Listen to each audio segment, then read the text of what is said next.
Welcome to the Social Recruiters podcast. I'm here with my colleague Scott Ballum, and we are going to talk about building job ads and the creative, the copy, and how to put forth your best job ad that will convert your talent. The do's and don'ts.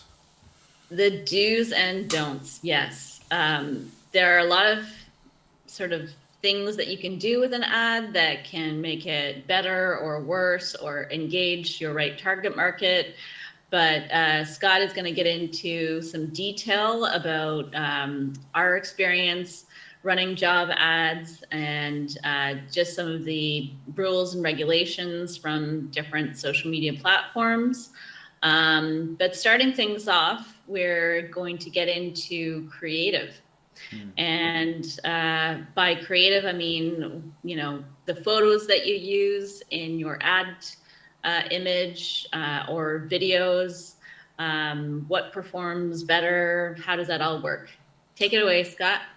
Yeah, I think we've mentioned this in one of our other podcasts about the importance of real life photos and showing your team and a part of the employment process. Stock imagery really doesn't hold much value, and it's not just for recruitment processes; it's across the board. When you see an ad running for one business and you see the same person in another ad, something Yeah. tells you that okay, this is not the actual place that I'm working for. Is it going to stop someone from applying for a job? No, but is it going to give that person a sense of well-being and knowing what they're getting into or what position they're moving into if it's a real life photo? Definitely. So But yes. I guess there are two tiers to that, because if you don't have access to images that are of the people that work for you, then there's the other part where, I mean, you really should have pictures of people. If you don't have pictures of people and it's just copy on your ad image, that's the worst case scenario, right? Like we want to make sure that it's eye catching and it gets people's attention. So first of all, just having people in the image, I think, is key. But like best case scenario, you have real people that actually work within your organization.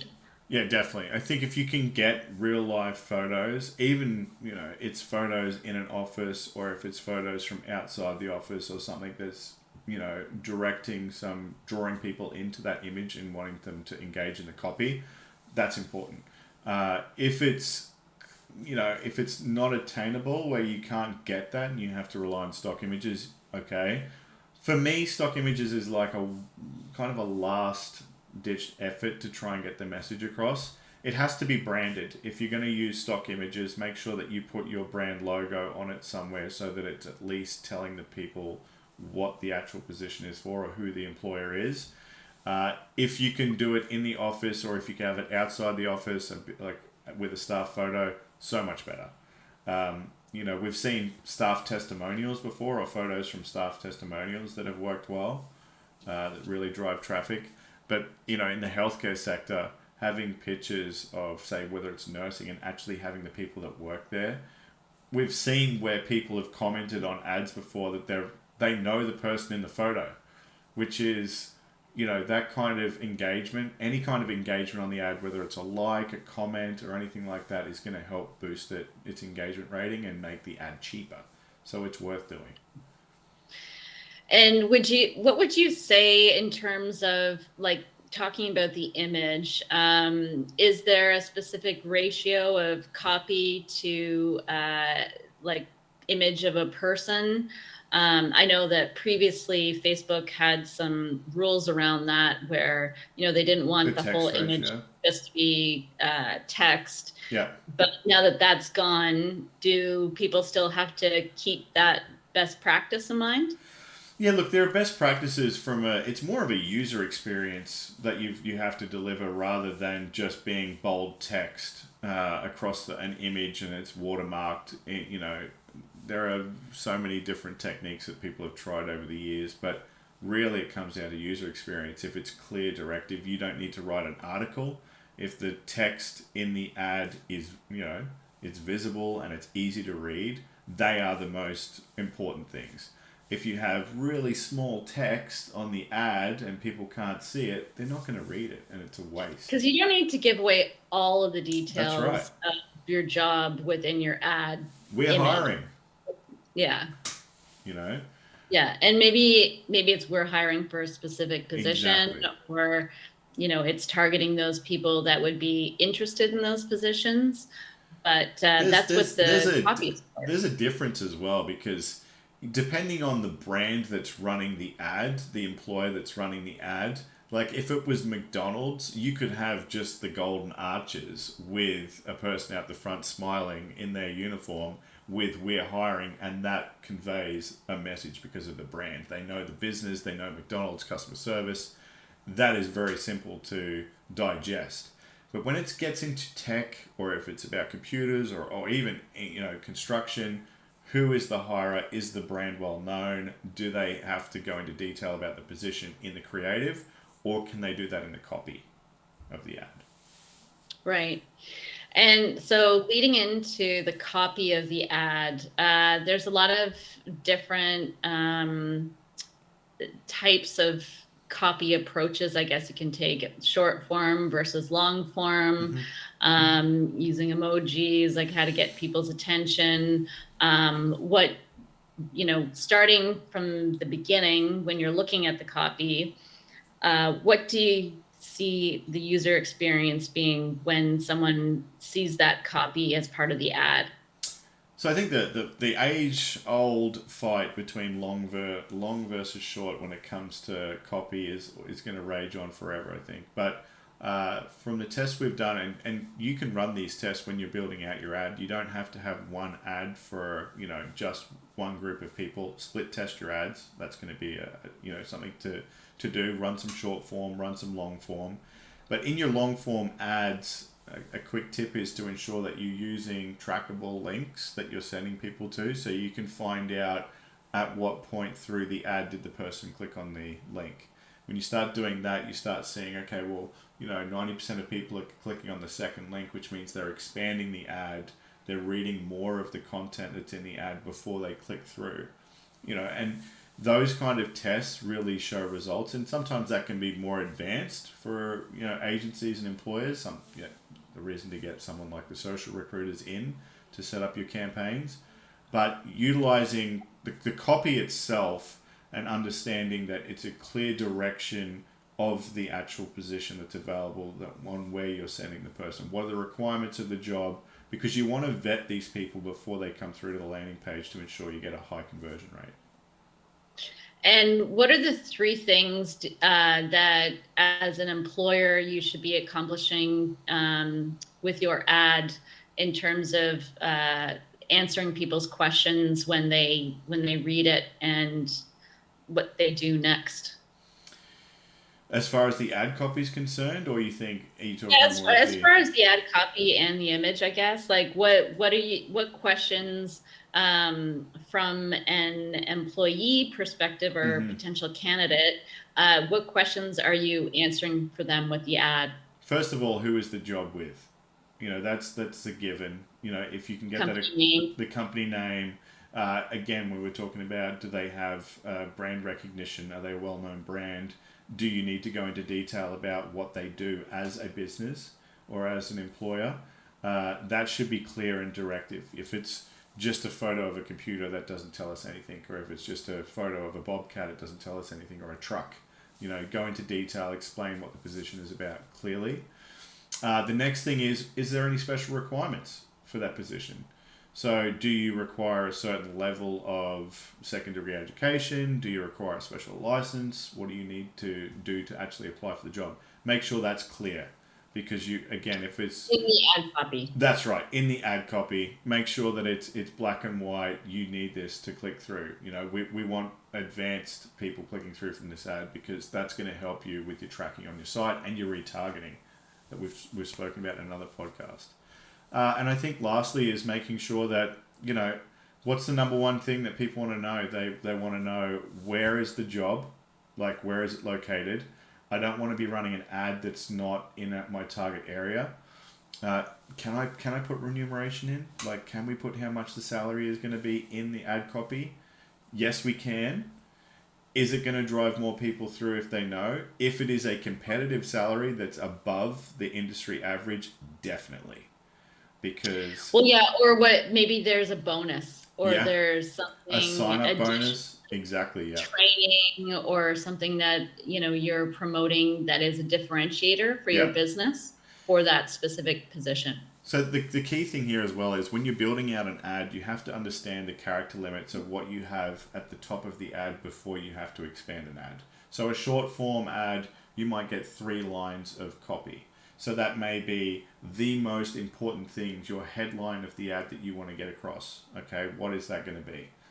XYZ is hiring, competitive, salaries and training provided, or whatever it may be. That's going to get Yeah. a click. That's going Those to get someone. differentiators right at the Exactly. top. Exactly. Make it clear, get the direction at the top, the headline of the ad, expand the ad, then have more information. Or if you wanted to, you can obviously use the description of the ad as well in the bottom, whether it be on LinkedIn or Facebook, you can do that. But ensuring that it's clear at the top, get the people to expand the ad to find out more, because the more information they can consume at the start, the better it is for the conversion process at the end. And I guess best case scenario, you have a video, and that video shows people very quickly and concisely what that job experience would be like. Yeah, video is one of those things that if you can have it, it's fantastic. It is definitely amazing to have video. If it has somebody talking in the video, it's worth a million words, as they say. But the sometimes it can be, is it better placed on the landing page when you have, is it more for more targeted people once you know that they've met the criteria, or is it something just to draw people into the ad? If you're struggling with getting applicants to get through to that landing page, a video might be a change up as part of your split testing to find out, am I going to draw more people in, showing them what the workforce is about, showing them the value of this job, or am I trying to tell a story to the people we know are already vetted and have that requirements for that job position? Well, for the video in the ad, I think it's got to be attention getting. That is the Definitely. main, obviously it has to be, true, Mm-hmm. and it has to represent everyone that they're trying to advertise to. Mm-hmm. But yeah, the video on the landing page can be more of a deep dive into company culture, Yeah. the position, what the office looks like, what that whole experience is. And if they But for don't the ad, have that content, they can use some of their brand strategy information that we've talked about in previous podcasts on the page as well. If they don't have video, you don't need video to succeed. That's an important message, but it is valuable, definitely. yeah. Yeah. Um, and then in terms of like you were talking about real life videos versus real life photos Mm-hmm. versus stock photos for the image. If say like you're in a bind, you just can't get a hold of real life photos. From a stock photo perspective, what kind of stock photos should you be looking for? Like if you're checking off some boxes, like what kind of what types of photos do you Ens- think are, Ensure that it's topically related.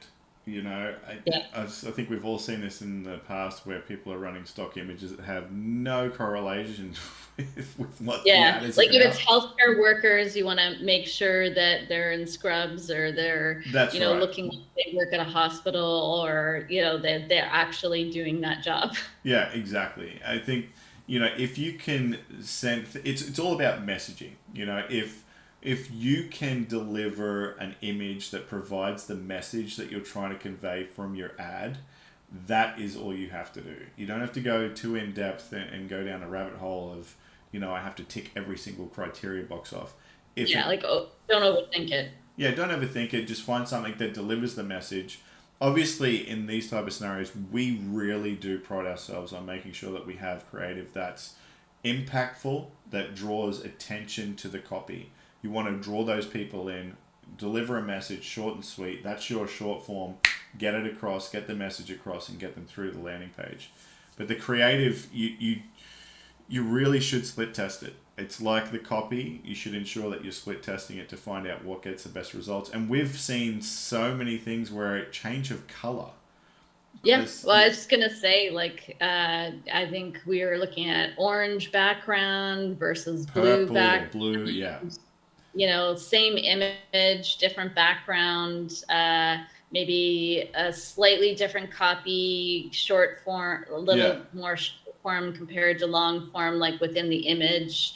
There's so many different things that you can split test, but if you're doing those split tests with the image, you have to only change one thing, yeah, one element of that image that you can split test. Because if you're split testing multiple elements, you don't have a good baseline and exactly. you're not going to understand the results very well. Exactly. And it's important to realize as well that we're not saying split test every single campaign. You want to, if you have a budget for a campaign, ensure that you're split testing at the start, finding out what the most appropriate ad set is that's delivering the most results, and then focus your budget on those ads. It may be 2 of those ads out of the 6 or 10 or whatever you start with. So yeah, I think split testing is When you important. were Yeah, sorry, just to interrupt. When we were doing, there was a couple of campaigns that come to mind where we're split testing real life photos versus stock photos. And that's where we saw that, you know, huge uptake in engagement with the ones that had real life photos. And that was a big learning for us with that campaign is, okay, like we need to do Yeah, more of the real life photos because that seems to draw the audience's attention in. definitely. And if we move from the creative and the copy and we start talking about meeting the requirements of platforms and special categories, whether it be delivery requirements or if it's special ad categories for employment, that a lot of the platforms have put in place to ensure that there's equal opportunity in the workforce and for employment jobs. That is a big thing that needs to be ticked off and made sure that when you're building out your ad that you're aware that you're meeting the requirements of these special ad categories to ensure that your ad is a deliverable, meaning that it's going to be active.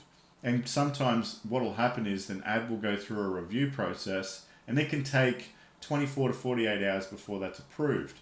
Now, if you set up the campaign and you think that it's in review and it's automatically going to go to processing, you may come back a week later and you may see that ad and it's been declined, and then there is a real problem going on because your ad hasn't been running. So it's important to make sure that you meet those special requirements, and it is as simple as going through whatever those special requirements are in your location. That varies across North America and Yeah. Europe.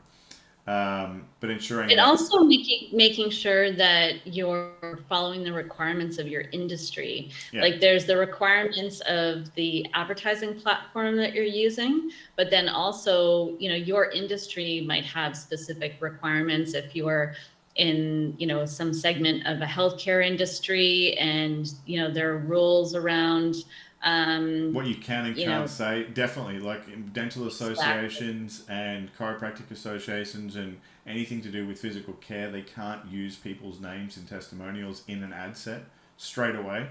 So, understanding that those restrictions apply not just on the platform but from your association that you may be working from.